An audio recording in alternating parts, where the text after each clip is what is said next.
The little boy who was too thin. Once upon a time, there was a boy named John who was very, very thin. His legs were like sticks. His arms were like sticks.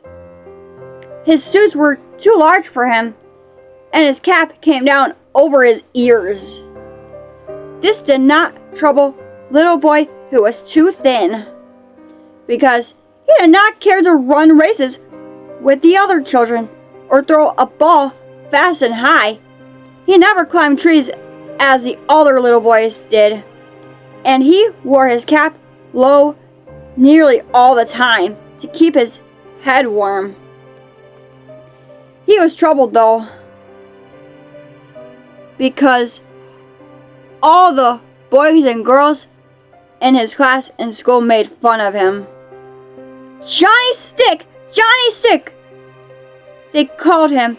No wonder little boy who was too thin looked exactly like the pictures of people the children had made on their desk with colored sticks. One day, the school nurse came to his schoolroom, and every child had the fun of being weighed. Nurse wrote down the number of pounds for each child in her book. The children stood on tiptoe to read their names in Nurse's book, but not all were able to read the numbers she wrote next to their names. "How much do we weigh?" they said. "How much do I weigh?"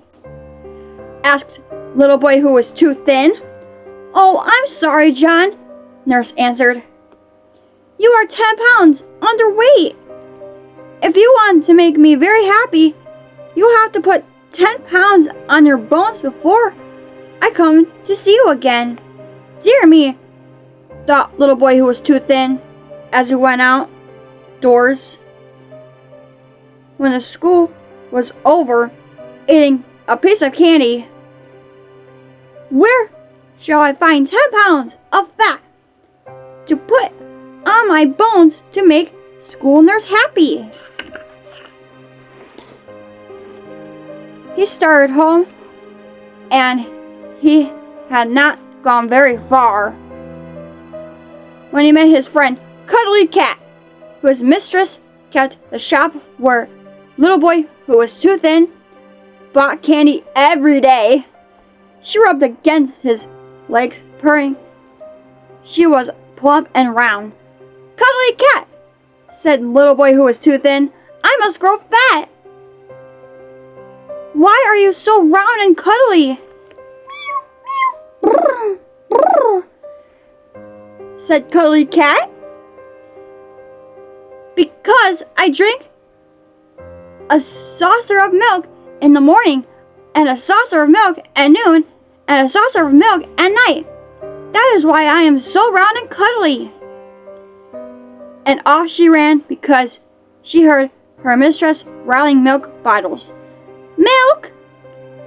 said little boy who was too thin as he went on, and he had not gone very much farther when he saw Bunny Rabbit sitting up and waiting for him at the edge of the road. Bunny Rabbit could jump high and run far if he wanted to. "Bunny Rabbit," said little boy who was too thin, "I must grow fat. What makes you so plump and such a jumper?" Bunny Rabbit scratched his pink, wingy nose with his left hind foot. "Vegetables from Farmer Brown's fields," he said. "I nibble everything green. He raises beans and peas and spinach and lettuce and cabbage. That is why I'm so plump and such a jumper." And off leaped Bunny Rabbit, up and down into the bushes like a jack-in-the-box. "Vegetables?" thought little boy who was too thin. "Vegetables and milk." So he went on and came to that part of Farmer Brown's land where Pudgy Pig lived in his comfortable pen by the side of the fence.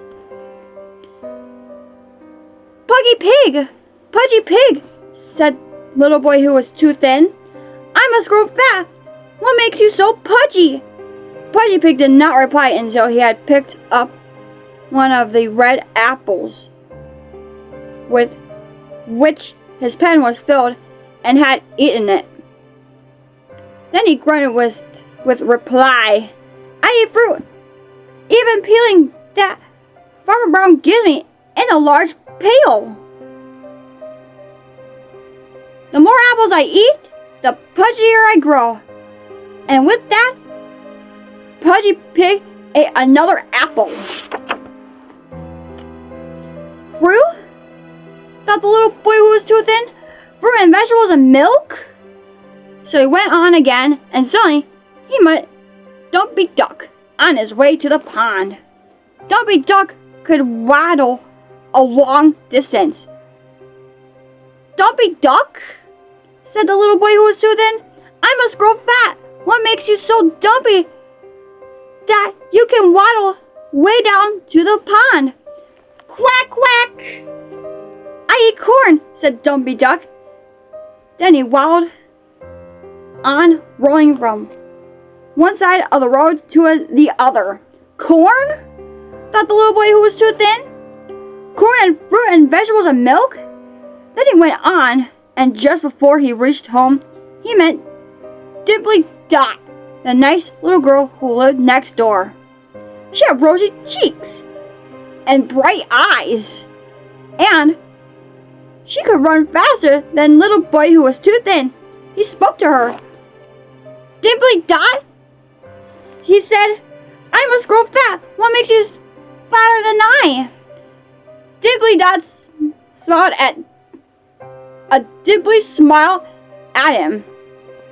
She ran a little race with herself. And she danced a little dance with herself. And then she stopped with a hop and a jump in front of little boy who was too thin.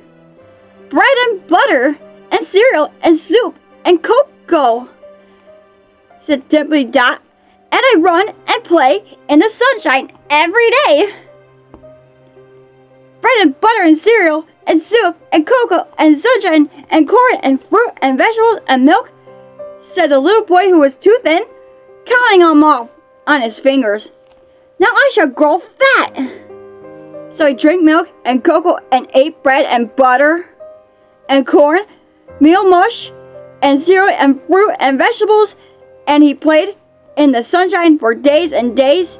The little boy who was too thin did this. Then something nice happened. One day, school nurse came again, and every child in the class had the fun of being weighted. One of the children was a boy named John, with plump legs and arms and a suit which fitted him. He could win a race and climb a tall tree and throw a ball farther than any other boy in the class. Nurse weighed John and wrote about him in her book. How many pounds do I weigh? He asked her. Just the right number of pounds for a boy 6 years old, Nurse told him. Then she looked puzzled. Where is that too thin John? She asked. Where is the boy who needed 10 pounds the last time I weighed him? All the children laughed as they pointed to John. Here he is, they chuckled. He isn't Johnny's stick any longer. Yes, John was no longer little boy who was too thin. He was as plump as Cuddly Cat and could jump as well as Bunny Rabbit.